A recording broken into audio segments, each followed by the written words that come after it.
সকালটা ছিল একেবারে সাধারণ। লক্ষ্মীপুরের রায়পুরের একটি ছোট্ট ভাড়া বাসায় হয়তো তখন দিনের কাজের প্রস্তুতি চলছিল।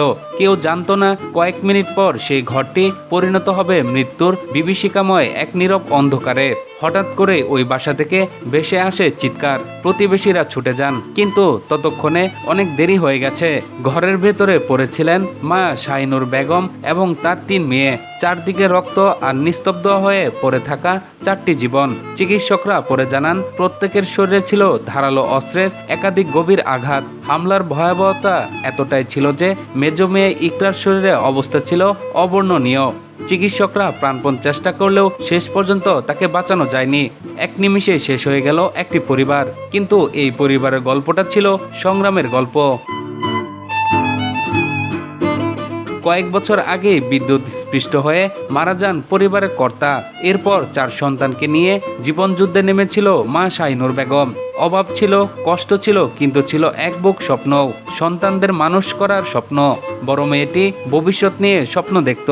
মেজ মেয়ে পড়াশোনায় ছিল দারুণ মনোযোগী, আর ছোট শিপা ছিল পুরো পরিবারের প্রাণ। সেই হাসি খুশি পরিবারটি আজ আর নেই। প্রাথমিক তদন্তে পুলিশ জানতে পেরেছে অভিযুক্ত যুবক অন্তর মজুমদার একসময় একই ভবনের ভাড়াটিয়া ছিলেন। পূর্ব পরিচয়ের কারণে হয়তো তিনি সহজেই ওই বাসায় প্রবেশ করতে পেরেছিলেন। কিন্তু কেন এমন ভয়ঙ্কর হত্যাকাণ্ড ঘটনা হলো, সেই প্রশ্নের উত্তর এখনো খুঁজছে পুলিশ। এদিকে ঘটনার পর পালানোর চেষ্টা করলে ক্ষুব্ধ জনতার গণপিটুনিতে মারা যায় অভিযুক্ত যুবক। কিন্তু তাতেও কি কোনো উত্তর মেলেছে? কারণ এখনো সবচেয়ে বড় প্রশ্নটি দাঁড়িয়ে আছে অন্য জায়গায়।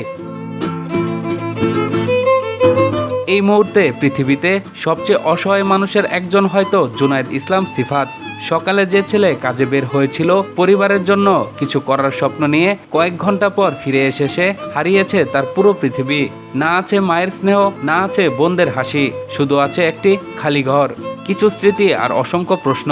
এলাকা জুড়ে এখনো শোকের ছায়া, প্রতিবেশীদের চোখেও জল। কেউ বিশ্বাস করতে পারছে না কয়েক ঘন্টার ব্যবধানে এমন একটি পরিবার সম্পূর্ণ নিশ্চিহ্ন হয়ে যেতে পারে।